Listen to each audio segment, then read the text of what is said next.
Dans cette vidéo, nous passerons en revue les exigences relatives à votre subvention du CEPF en matière de rapport à soumettre. Pour aider l'équipe du CEPF à suivre les progrès de votre projet, vous devez soumettre des rapports réguliers. Vous trouverez votre calendrier de rapports dans le portail en ligne Conservation Grants après vous être connecté. C'est également à travers ce même portail que vous enverrez ces rapports. Il existe 3 types de rapports qui doivent être remplis pour toutes les subventions. Les rapports financiers, les rapports de performance et les rapports finaux d'achèvement et d'impact. Nous allons maintenant passer rapidement en revue chacun d'eux. Le rapport financier indique les détails de chaque dépense qui a été engagée et doit généralement être soumis trimestriellement aux dates que vous voyez sur l'écran, même si vous pouvez être invité à soumettre des rapports plus fréquemment. Passez en revue la section Rapport de votre accord de subvention pour confirmer. Les rapports de performance doivent être soumis tous les 6 mois à la date d'échéance indiquée dans votre accord de subvention. Les rapports de performance doivent résumer les progrès réalisés dans la mise en œuvre du projet et décrire les difficultés rencontrées.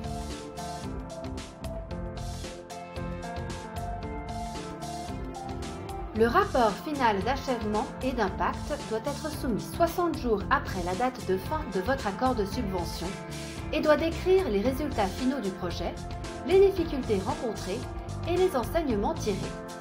Encore une fois, veuillez vous assurer de fournir des informations sur chacun des objectifs et des impacts de votre projet. Dans la section sur les impacts de ce rapport, vous devez rendre compte de la contribution réelle de votre projet à chacun des indicateurs de performance du portefeuille qui lui ont été attribués. Pour les indicateurs globaux, vous n'avez qu'à rendre compte de ceux qui sont pertinents pour votre projet. Essayez de fournir toutes les informations demandées. Si un indicateur global n'est pas pertinent, laissez-le vide. Si des informations sont manquantes ou incomplètes, il vous sera demandé de réviser le rapport.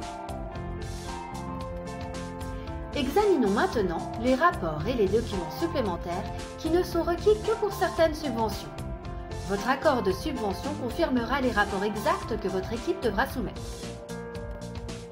Lorsque vous soumettez votre rapport financier, il peut également vous être demandé d'inclure un rapport détaillé des transactions.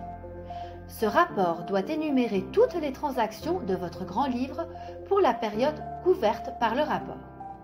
Avant de soumettre les 2 rapports, le rapport financier et le rapport financier détaillé des transactions, vérifiez que chaque total pour chaque ligne budgétaire correspond.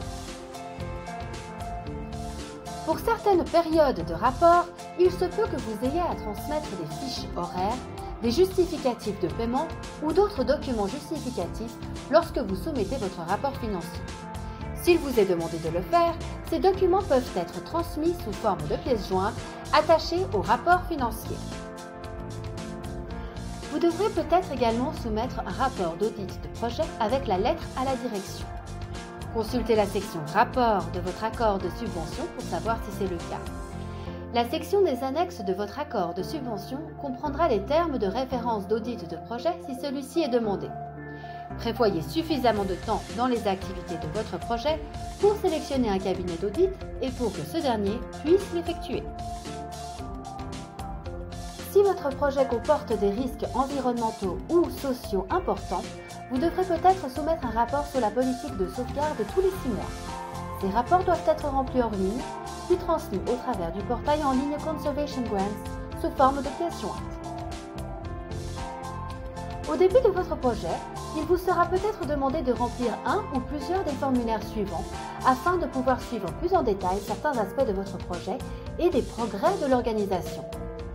L'outil de suivi genre, l'outil de suivi des capacités de la société civile et l'outil de suivi de l'efficacité de la gestion. Votre directeur de subvention vous indiquera, le cas échéant, les formulaires que vous devez remplir. Les formulaires de l'outil de suivi genre et l'outil de suivi des capacités de la société civile doivent être remplis en ligne en répondant aux questionnaires figurant dans le calendrier des rapports sur le portail Conservation Grants. Le formulaire de l'outil de suivi de l'efficacité de la gestion doit être rempli hors ligne en saisissant le score obtenu dans Conservation Grants et en transmettant le formulaire rempli en tant que pièce jointe. Vous avez encore des questions? Veuillez contacter votre responsable de subvention. Il est là pour vous aider.